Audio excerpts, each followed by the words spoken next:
하드웨어는 외형이죠. 하드웨어의 변화는 외형의 변화입니다. 소프트웨어는 내용이지요. 소프트웨어의 변화는 내용의 변화입니다. 이 두 가지 변화는 균형이 필요합니다. 하드웨어가 변하면 소프트웨어가 채워져야 하고, 소프트웨어가 변하면 하드웨어가 변해야 합니다. 교회도 마찬가지라고 생각합니다. 내적인 변화가 필요한 것은 두말할 필요가 없습니다. 예수 그리스도의 장성한 분량에까지 자라기 위해서는 끊임없는 내적 변화가 필수입니다. 이런 면에서 사도 바울의 고백은 대단한 의미가 있지요. 고린도후서 4장 16절 말씀 보면, 그러므로 우리의 겉사람은 낡아지나 우리의 속사람은 날로 새로워지도다 라고 했습니다. 우리는 지금 우리의 속사람을 날마다 새롭게 만들기 위해 최선의 노력을 기울이고 있습니다. 날마다 말씀과 씨름하고 있습니다.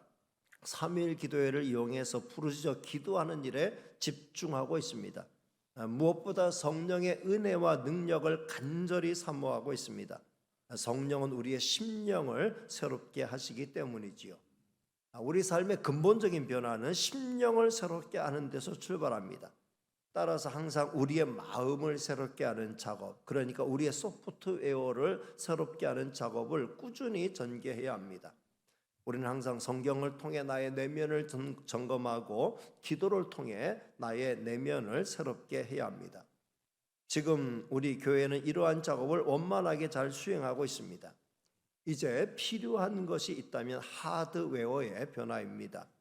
하드웨어의 변화에는 다양한 분야를 생각할 수 있겠는데, 지금 우리 교회는 환경의 변화에 집중하고 있습니다. 우리 교회 가장 오랜 수건 사업이었던 상수도 공사를 완료하였습니다. 이제 우리는 깨끗한 수돗물을 사용할 수 있습니다. 상수도 공사의 후속 조치로 주차장 포장 공사를 완료하였습니다. 아울러 흰색 주차선도 선명하게 그려졌습니다. 자동차를 몰고 교회 주차장으로 올라오면 우선 깨끗한 기분이 듭니다. 이에 발맞추어 조경 작업도 부지런히 전개되고 있습니다. 전혜영 집사님, 김명호 집사님이 아주 열심히 수고하고 있습니다. 자연스럽게 안팎이 새로워지는 느낌이 강하게 듭니다. 이제 남은 작업이 있다면 예배당을 청소하는 작업입니다. 겨울도 지났고 또 봄도 지나면서 봄에 많이 날렸던 꽃가루들이 예배당 안팎에 아직도 많이 쌓여 있습니다. 본당은 물론 교육관도 한번 대청소할 필요가 있습니다. 우리의 심령을 새롭게 하듯이 성전 안팎을 청소하면 더욱 새로워지는 계기가 마련될 것입니다. 이번 주 토요일에 대청소 작업할 거니까 많이 오시라 얘기해요. 많이 오셔서 우리의 한번 또 외관도 깨끗하게 정리하는 기회가 되면 좋겠습니다. 자, 오늘 말씀은 이 땅의 교회와 성도들이 멋지게 서나가기 위해서 매우 중요한 작업을 소개하고 있습니다. 오늘 말씀에 제시된 몇 가지 작업만 충실하게 수행한다면 누구든 멋진 성도가 될 수 있고 멋진 교회가 될 수 있습니다. 어떤 작업이 필요합니까? 바로 인간관계를 업그레이드 시키는 작업입니다. 교회는 성도들의 모임, 성도들의 공동체입니다. 따라서 사람들의 모임이라고 할 수 있죠. 사람들이 모이기 때문에 인간관계는 필수입니다. 지금도 많은 이 땅의 교회는 인간관계로 인해 몸살을 앓고 있습니다. 오늘 말씀은 성숙한 인간관계를 위해 훌륭한 지침들을 제공하십니다. 첫째는 교회 안의 지도자들을 대하는 자세죠. 자, 12절로부터 13절 상반절까지 이어지는 말씀인데 같이 읽겠습니다. 시작. 형제들아, 우리가 너희에게 구하노니 너희 가운데서 수고하고 주 안에서 너희를 다스리며 권하는 자들을 너희가 알고 그들의 역사로 말미암아 사랑 안에서 가장 귀히 여기며. 여기 너희 가운데서 수고하고 주 안에서 너희를 다스리며 권하는 자들, 1차적으로 교육자들을 일컬으며 조금 더 범위를 확장하면 우리 장로님들까지 의미한다고 볼 수 있겠습니다. 교회 안에 지도자를 대하는 바람직한 자세는 무엇입니까? 우선은 알아주는 것입니다. 무엇을 알아주라는 것입니까? 그들의 수고를 알아주라는 것이죠. 다들 하는 수고인데 교육자들의 수고라고 대단하거나 특별한 것은 없습니다. 다 같이 수고하는 거죠. 그럼에도 한 가지 육체적인 수고보다 더한 교육자들만의 수고가 있다면 이런 거죠. 히브리서 13장 17절 말씀을 같이 읽겠습니다. 시작. 너희를 인도하는 자들에게 순종하고 복종하라. 그들은 너희 영혼을 위하여 경성하기를 자신들이 청산할 자인 것 같이 하느니라. 그들로 하여금 즐거움으로 이것을 하게 하고 근심으로 하게 하지 말라. 그렇지 않으면 너희에게 유익이 없느니라. 하나님 앞에서 영혼에 대한 영적인 책임감을 가지고 일하고 있다는 이 사실은 이 정도는 알아주라는 말씀이죠. 그리고 사랑 안에서 가장 귀히 여겨주라고 말씀합니다. 그냥 귀하니까 귀하게 여기라는 말씀이 아니고 비록 많이 부족하더라도 사랑 안에서 사랑으로 귀히 여겨주라는 거죠. 교육자들 가운데도 귀히 여기기 힘든 분들이 사실 많이 있습니다. 그런데도 그들을 귀히 여길 수 있는 이유는 사랑 안에서 가능하다는 거죠. 다른 할 일들도 많이 있을 텐데 굳이 주의 종이 되어 사역을 감당하겠다고 나서는 것을 보니 그 자체로 귀하게 볼 수 있다라는 말씀이죠. 자, 이런 말씀을 받는 교육자들은 어떻게 해야 합니까? 정말 송구한 마음으로 분발해야 합니다. 정말 다른 사람이 알아줄 만큼 성실하게 사역해야죠. 그리고 다른 사람들이 성도들이 귀히 여겨줄 만큼 정말 귀한 자가 되어야 합니다. 성실하지도 않고 귀하지도 않으면서 나를 알아주고 귀히 여겨주기를 바란다면 서로 불행할 수밖에 없는 거죠. 이런 점에서 저는 정말 감사합니다. 너무 많은 분들이 저를 잘 봐주시고 또 알아주시고 귀히 여겨주시기 때문이죠. 사실은 몸둘 바를 모를 때가 많이 있습니다. 너무 송구스러울 때가 많이 있습니다. 이 시간을 빌려 모두에게 감사하다는 말씀을 드리고 싶습니다. 그리고 그 여겨주심에 누가 되지 않도록 최선을 다하여 섬길 것을 다시 한번 약속하고 다짐합니다. 자, 두 번째는 성도끼리 대하는 자세입니다. 13절 끝부분 말씀을 같이 읽겠습니다. 시작. 너희끼리 화목하라. 성도끼리는 서로 화목해야 합니다. 화목은 주께서 이 땅에 오신 목적이죠. 우리 주님은 그 목적을 성공적으로 성취하셨습니다. 그냥 자연스럽게 성취하신 게 아니라 저주와 고통과 치욕의 십자가를 지심으로써 성취하셨습니다. 이제 우리는 주님의 십자가 사랑과 은혜를 힘입어서 화목을 이루어 가야 합니다. 우리의 자존심 내려놓고 우리 서로 희생하고 양보함으로 화목을 이루어 가자라고 말씀드리는 게 아니에요. 오직 우리 주님의 십자가 은혜와 사랑을 끌어안고 그 은혜와 사랑을 힘입어서 화목을 이루어 가자라는 것입니다. 성도의 화목은 오직 십자가 외에 다른 방법은 없습니다. 인간적인 독특한 유대관계, 돈독한 유대관계 어느 정도까지 효과가 있을 수 있습니다. 그러나 어쩌다 한번 실수하면 그 관계는 순식간에 와르르 무너져 내리게 되어 있습니다. 물론 인간적인 돈독한 유대관계가 필요 없다는 말씀은 아니에요. 그러나 그보다 훨씬 더 중요한 근본적인 가치가 있다는 거죠. 그게 바로 십자가의 은혜라는 것입니다. 항상 십자가의 은혜와 사랑을 힘입어 서로 사랑하면서 아름다운 화목을 이루어가는 우리 교회가 될 수 있기를 바랍니다. 지금 매우 잘하고 있어요. 이제 교구 체제가 점차 제대로 자리를 잡아가는 것 같은 느낌을 많이 받습니다. 30주년 하면서 교구대항 또 체육대회도 하고 여러 친목들을 다지면서 아무튼 잘 아름다운 화목이 이루어지고 있는 모습, 또 젊은 분들이 많이 이렇게 또 열심히 교회 이제 안으로 들어오는 이 모습은 정말 바람직한 모습이 아닐 수 없습니다. 이번 주 또 우리 믿음 교구에서 또 단합대회로 또 외부로 또 이렇게 나간다고 하니까 정말 격려합니다. 더욱 잘 감당할 수 있게 되기를 주님의 이름으로 축복합니다. 세 번째는 모두에게 대하는 자세죠. 14절 말씀을 같이 읽겠습니다. 시작. 또 형제들아 너희를 권면하노니 게으른 자들을 권계하며 마음이 약한 자들을 격려하고 힘이 없는 자들을 붙들어주며 모든 사람에게 오래 참으라. 중요한 말씀이니까 뜻을 생각하면서 한 번 더 읽겠습니다. 시작. 또 형제들아 너희를 권면하노니 게으른 자들을 권계하며 마음이 약한 자들을 격려하고 힘이 없는 자들을 붙들어주며 모든 사람에게 오래 참으라. 게으른 자들을 권계하라 라는 말씀을 영어 성경에서는 warn, 경고하라. 게으른 자들에게는 경고의 말을 주라는 거죠. 저는 잠언의 말씀에 좋은 경고가 된다고 생각합니다.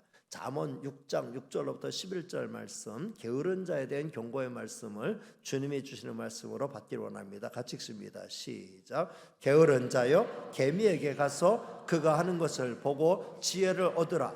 개미는 두령도 없고 감독자도 없고 통치자도 없으되 먹을 것을 여름 동안에 예비하며 추수 때에 양식을 모으느니라. 게으른 자여 내가 어느 때까지 누워 있겠느냐? 내가 어느 때에 잠이 깨어 일어나겠느냐?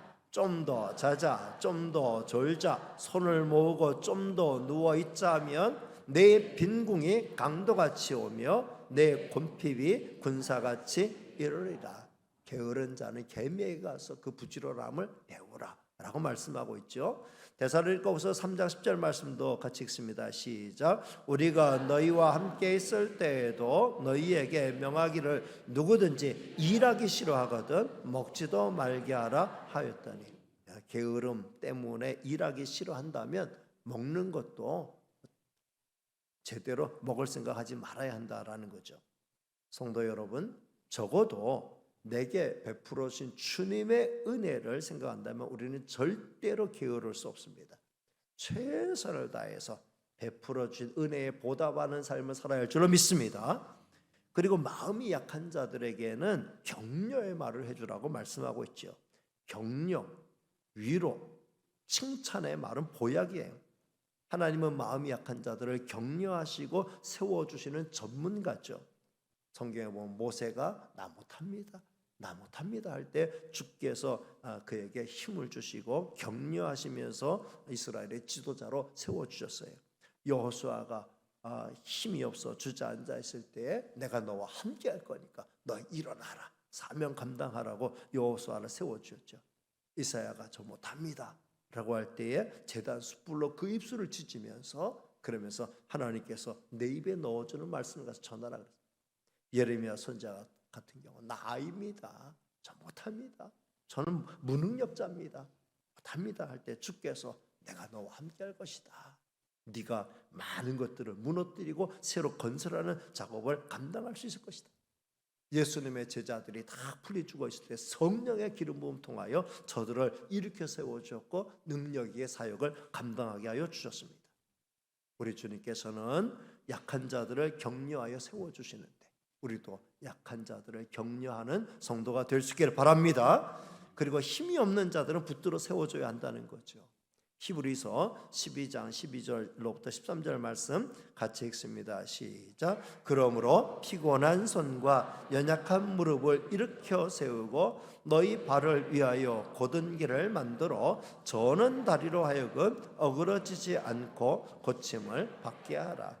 피곤한 손, 연약한 무릎으로 주저앉아 있는 자들을 붙들어서 일으켜 세워주라는 거죠. 저는 다리로 하여금 어그러지지 않도록 고침받을 수 있도록 일어서서 사역할 수 있도록 사명 감당할 수 있도록 세워주는 작업을 하라는 거예요. 그 다음 오늘 이제 핵심 주제, 모든 사람에 대하여는 항상 오래 참음으로 대하라 라고 말씀하고 있어요. 여기서 모든 사람이라고 말하는 게 매우 중요합니다. 오래 참음은 일방적인 것이 아니라는 거죠. 오래 참게 하는 사람 따로 있고 오래 참는 사람 따로 있는 게 아니라는 거죠. 우리 서로에 대하여 오래 참아야 한다는 거예요. 윗사람은 아랫사람에게 오래 참아야 하고 아랫사람은 윗사람에게 오래 참아야 하죠. 남편은 아내에게 오래 참아야 하고 아내는 남편에게 오래 참아야 합니다. 부모는 자녀에게 오래 참아야 하고 자녀는 부모에게 오래 참아야 한다는 말씀이죠. 우리의 문제는 잘 참지 못한다는 것입니다. 불수 화가 치민다는 것입니다. 그 화를 잘 참고 다스려야 하는데 그렇게 잘하지 못한다는 거예요. 그러나 이제는 여러분 참아야 돼요. 왜 그렇습니까? 오늘 말씀을 여러분이 들었기 때문에 그래요. 모든 사람에 대하여 어떻게 하라고요? 오래 참으라는 말씀을 여러분은 받았어요. 이제는 몰라서 그랬어요 라는 변명이 통하지 않아요. 이제 우리의 숙제는 오래 참으라. 모든 사람에 대해 오래 참으라. 어떻게 오래 참을 것인가? 이게 우리의 숙제죠. 저는 오래 참기에 관해서 다음에 오래 참기 7단계를 생각해 볼 것을 제안합니다. 어디서 베껴온 게 아니고 제가 이렇게 묵상하면서 생각한 것인데 7단계를 한번 밟아보면 좋겠다. 첫째는 심호흡을 깊이 하시기 바랍니다. 갑자기 화가 치밀고 심장의 박동이 빨라지고 얼굴이 벌개질 때 한번 심호흡을 하는 거예요. 그러면 일단 급한 마음이 조금은 진정됩니다. 당장에 소리를 지르거나 손이 올라가거나 자리에서 벌떡 일어나거나 혈압 때문에 쓰러질 수 있어요. 심호흡은 진정의 효과와 함께 잠깐 생각할 수 있는 시간을 벌어줍니다. 따라서 갑자기 화가 치밀어 오를 때는 심호흡을 생각하시길 바랍니다. 제가 어느 순간 휴 하고 심호흡을 하면 목사님 화가 나셨나? 그렇게 생각하지 마세요. 저는 화가 안 날 때도 심호흡 자주 해요. 화가 안 날 때도 심호흡 자주 해요. 가슴에 답답함이 사라지고 머리가 맑아져요. 그러나 오해를 살 수 있기 때문에 사람들을 보는 앞에서는 그렇게 하지 않으려고 합니다. 어쨌든 심호흡은 우리를 진정시키는 효과가 있다라는 거죠. 두 번째는 잠시 생각해 보시길 바랍니다. 왜 그러는 것일까? 무엇 때문일까? 저 사람은 왜 저렇게 하는 것이고 나는 왜 그것 때문에 화가 나는 것일까? 정말 중요한 이유가 있는 것일까? 내가 이 일로 화를 내야만 하는 정당한 이유가 있는 것일까? 혹시 오해는 아닐까? 내가 잘못 생각하고 있는 것은 아닐까? 이 정도만 생각해도 오래 참을 수 있는 출발을 하는 거예요. 저는 참기 힘든 일들이 발생할 때는 이런 생각을 좀 합니다. 마귀가 역사하는 건 아닐까?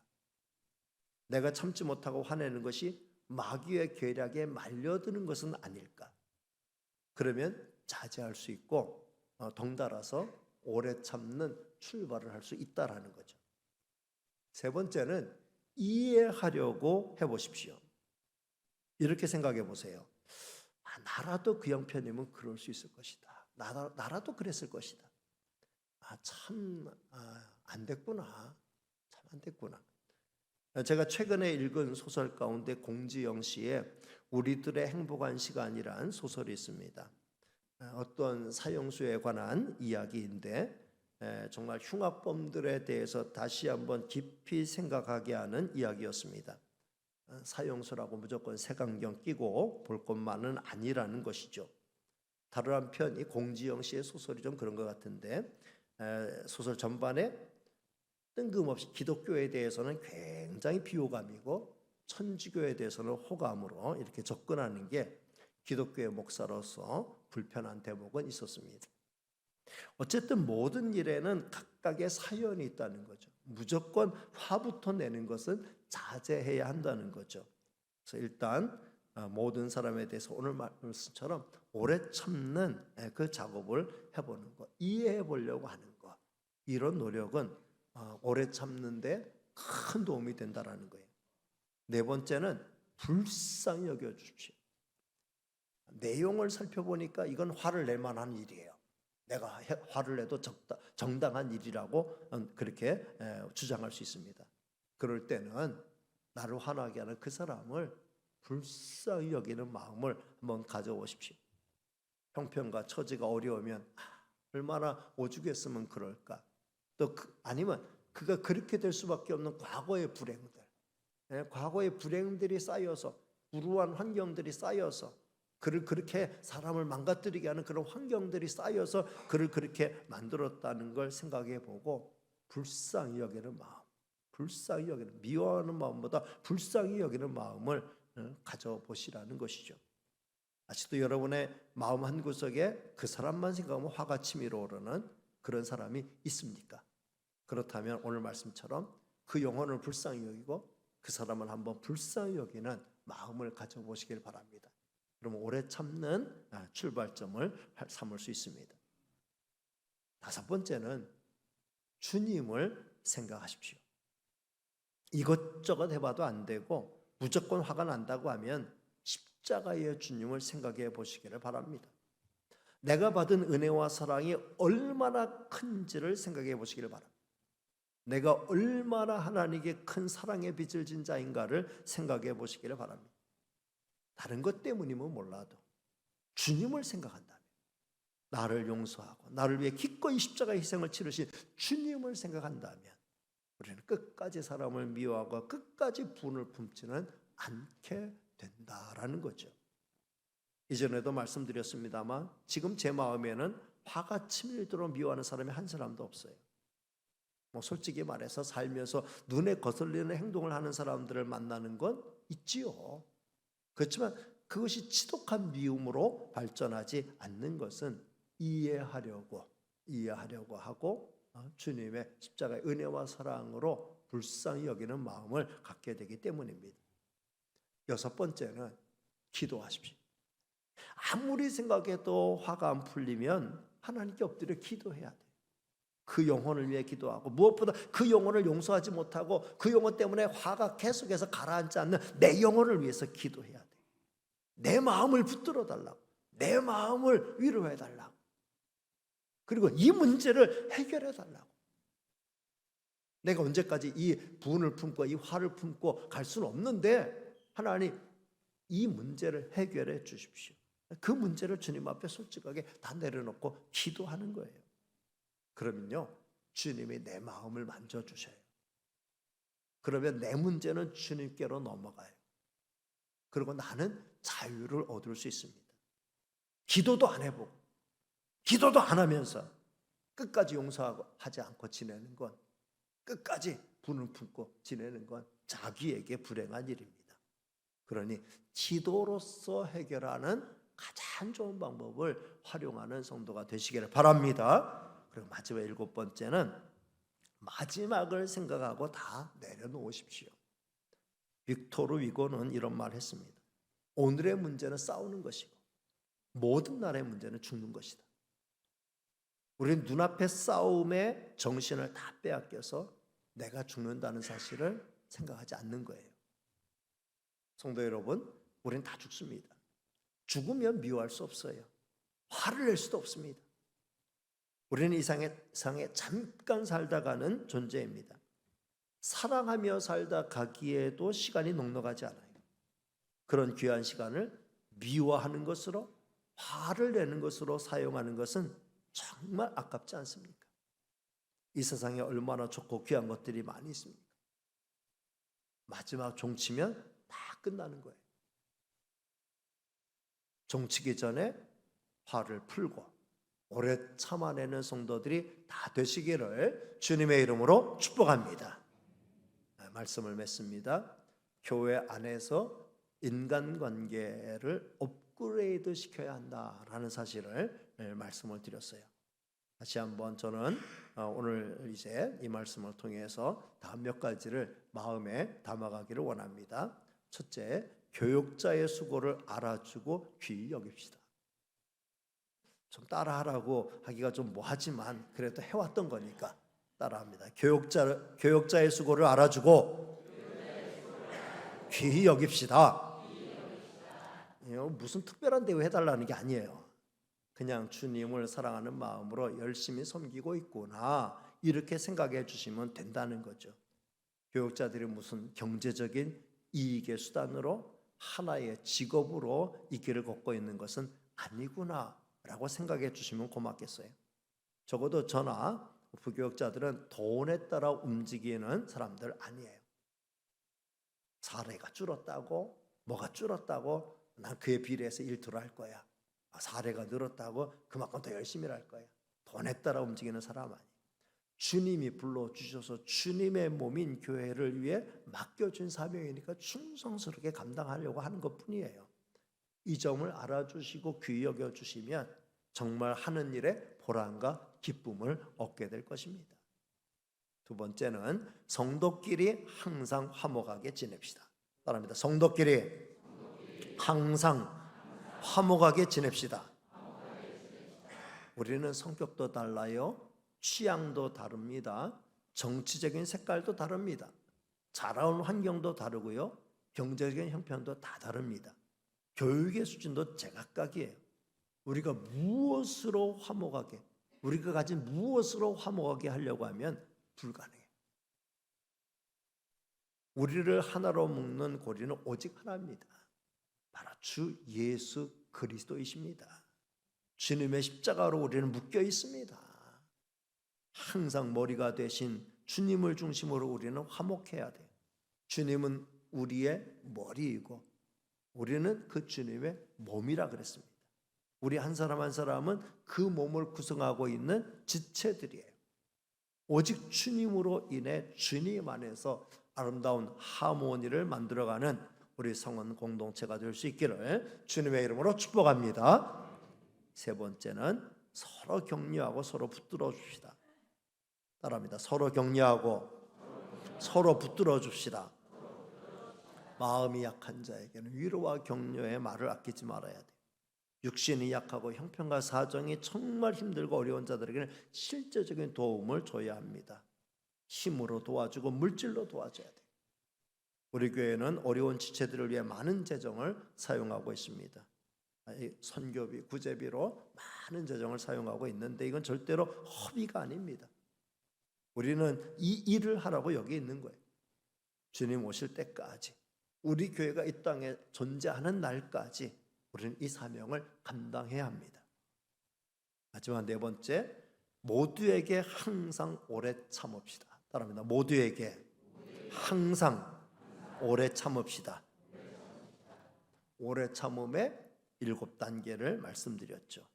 시음호흡을 하고 한번 생각해보고 이해하려고 하고 불쌍히 여기는 마음을 갖고 주님을 생각하고 기도하고 그 다음에 죽음을 생각해 보라는 거예요.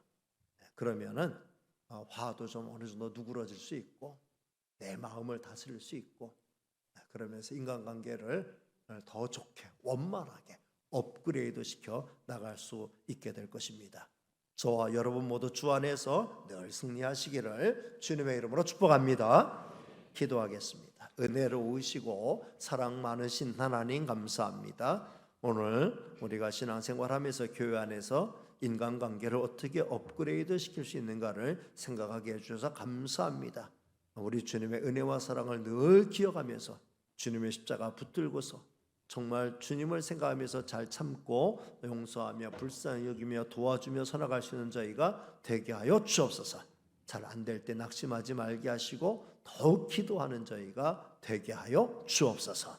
모든 말씀 예수님의 이름으로 기도하옵나이다. 아멘.